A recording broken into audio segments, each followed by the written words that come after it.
Umroh ini bukan perjalanan biasa, tapi umroh ini adalah perjalanan memenuhi panggilan Allah dengan penuh kerelaan. Bayangkan, Allah sandingkan perintah berumroh dengan perintah berhaji. Wa atimmul hajjah wal umrata lillah. Dan kita penuhi panggilan itu dengan merelakan banyak hal. Tabungan kita mungkin yang sudah bertahun-tahun kita kumpulkan. Kita tinggalkan orang yang kita sayang di tanah air.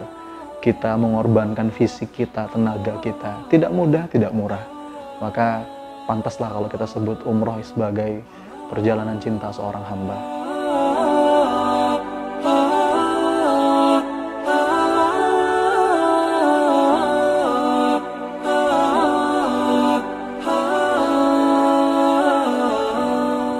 Apa namanya kalau bukan cinta? Ketika kita diberikan kesempatan oleh Allah untuk bersujud di tempat yang Rasulullah pun pernah bersujud di sana. Kita diberikan kesempatan untuk bisa duduk bersimpuh, berdoa di tempat yang Rasulullah pun pernah dengan tulus berdoa untuk kita di sana. Dan ibadah umroh ini adalah ibadah yang paling besar ganjarannya dan paling besar bisa menghapus dosa. Maka apa namanya kalau bukan cinta?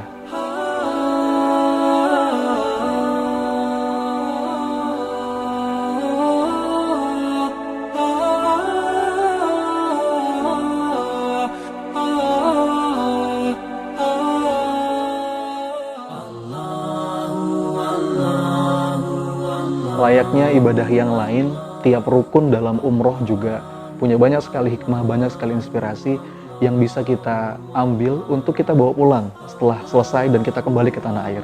Maka kita harus maknai itu, umroh sebagai pelatihan yang Allah siapkan untuk menjadikan kita pribadi yang lebih bahagia, lebih baik.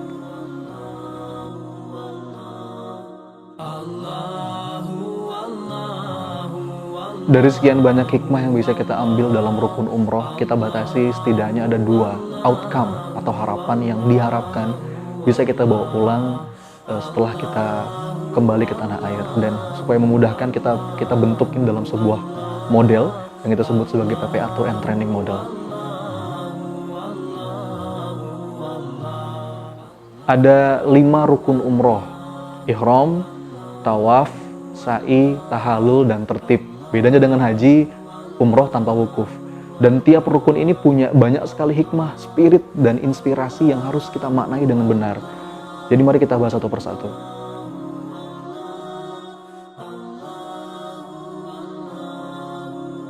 Rukun umroh yang pertama adalah ihram. Berihram ini menandai dimulainya rangkaian ibadah umroh. Kita lepas semua pakaian kita untuk hanya mengenakan 2 helai kain berwarna putih dan mengambil niat dari mikot, kemudian menuju Mekah Al-Mukarramah untuk melakukan ibadah umrah. Teman-teman sekalian, dengan kita berihram, harusnya hadir kesadaran dalam diri kita kemana akhir dari perjalanan hidup kita. Bahwa ujungnya kita akan kembali kepada Allah nanti, gak bawa apa-apa, dalam keadaan berserah diri kepadanya. Dan itulah yang harus menjadi visi kita dalam hidup.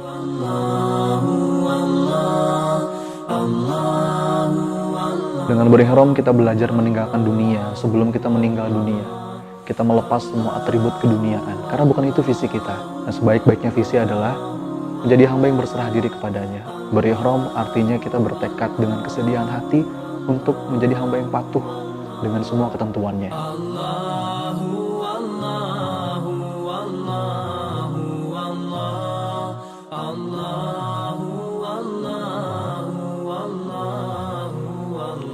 Clear vision. Inilah oleh-oleh yang harus kita bawa pulang dari spirit, semangat, hikmah dari rukun ihram ini. Kita sering memikirkan bagaimana caranya hidup yang enak, tapi kita lupa memikirkan bagaimana caranya nanti mati yang enak. Padahal kawan-kawan, yang harusnya jadi visi kita adalah mati yang enak, husnul khotimah. Kita kembali kepada Allah dalam keadaan berserah diri, dalam keadaan hati yang sakinah. Dan dengan berihram, kita latihan ini. Kita latihan kembali kepada Allah. Kita penuhi panggilan Allah dalam keadaan berserah diri, sepenuhnya patuh dengan segala ketentuannya.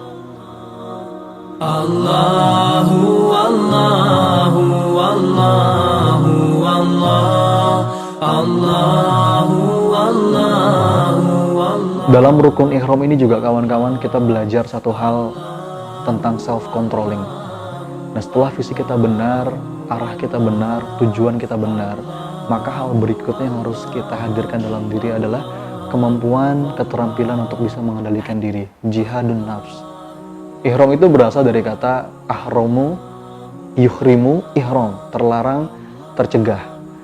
Ketika kita berihram, yang tadinya dihalalkan menjadi haram, nggak boleh pakai minyak wangi, nggak boleh gunting kuku, dan banyak larangan lainnya.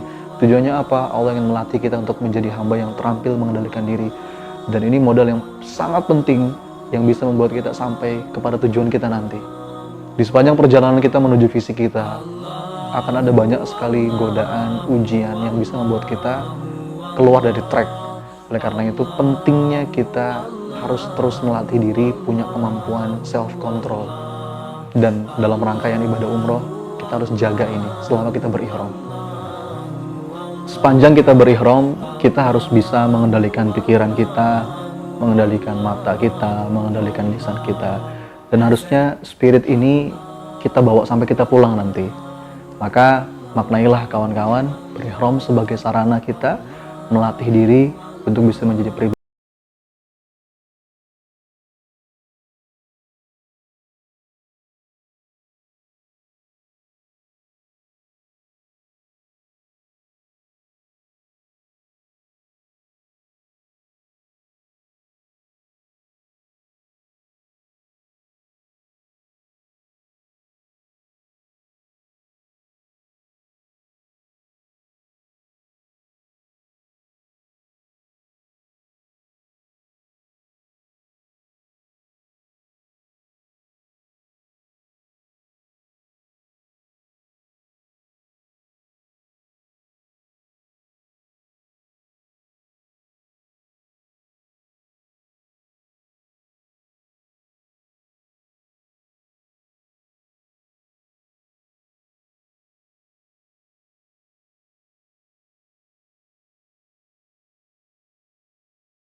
perjuangan, keteguhan, dan ketekunan. Saya menyebutnya dengan persisten.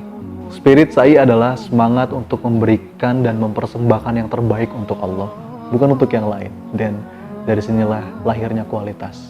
Pulang umroh dengan spirit Sai ini, kita harus menjadi pribadi-pribadi dengan produktivitas yang lebih tinggi, semangat kerja yang lebih baik. Itulah oleh-oleh yang harus kita bawa pulang.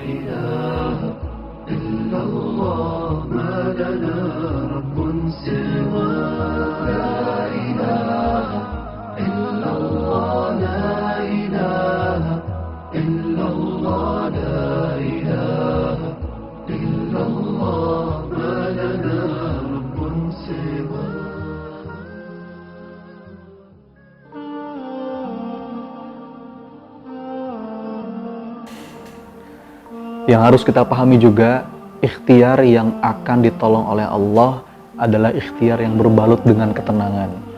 Dari mana datangnya ketenangan itu? Ketenangan datangnya dari kepasrahan kepada Allah. Bismillahi tawakkaltu 'alallah. Tugas kita hanya berikhtiar, berjuang, berusaha, bekerja semaksimal mungkin. Perkara hasil itu wilayahnya Allah. Ikhtiar yang tanpa tawakal adalah ikhtiar yang pasti akan dipenuhi dengan kekhawatiran dan kepanikan. Kita belajar dari ibunda kita Siti Hajar ketika beliau ditinggal oleh suaminya Nabi Allah Ibrahim beserta bayinya di padang gurun yang tandus seperti itu. Tapi begitu dia tahu bahwa ini perintah Allah, maka bagaimana statementnya? Kalau ini perintah Allah, maka sekali-kali dia tidak akan menyia-nyiakan kami. Satu statement ketenangan yang berasal dari keimanan, keyakinan kepadanya. Dan saya sebut ini sebagai beautiful surrender. Pasrah, tawakal, itu bukan diam tanpa gerak, tapi tawakal adalah bingkai dari kesempurnaan gerak. Kedamaian hati yang tertanam membingkai kesempurnaan ikhtiar. Sekali lagi, tugas kita hanya berjuang, berikhtiar, bekerja. Jangan coba-coba masuk ke wilayah hasil, karena wilayah hasil adalah wilayahnya Allah. Fokus kita memberikan yang terbaik. Masalah hasil, serahkan kepada Allah. Ya, karena boleh jadi apa yang kita anggap baik itu buruk menurut Allah, begitu pula sebaliknya. Maka serahkan padanya.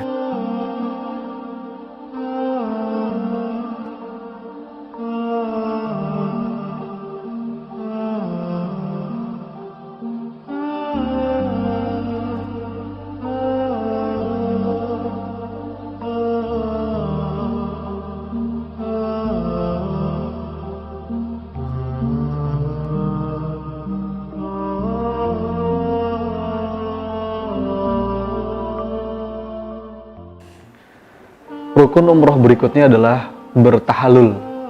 Rambut di sini adalah simbol keduniaan yang menggelayuti pikiran kita.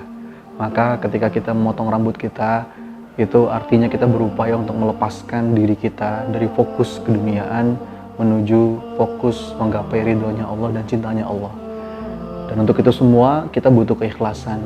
Ikhlas, tulus, murni, hanya berharap cintanya Allah, berharap ridhonya Allah. Saya menyebutnya ini adalah sincerity. Hikmah keikhlasan inilah yang harus kita bawa pulang selepas kita berumroh.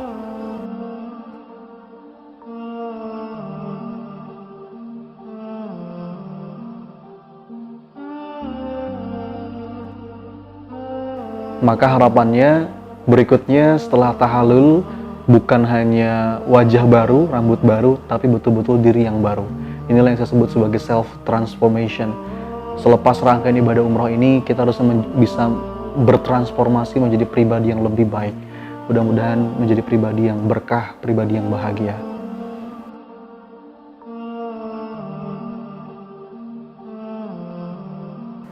Nah, kawan-kawan sekalian, inilah hikmah dari tiap rukun umroh yang kami kemas dalam bentuk model PPA Tour and Training Model. Dan mudah-mudahan dengan adanya model ini memudahkan kita memaknai tiap rukun yang kita jalankan, dan harapannya kita menjalani ibadah umroh ini betul-betul punya dampak terhadap diri kita, pulang ke tanah air menjadi pribadi baru, pribadi yang mudah-mudahan diridhai Allah, pribadi yang bisa menebarkan rahmat dan berkah bagi semesta alam.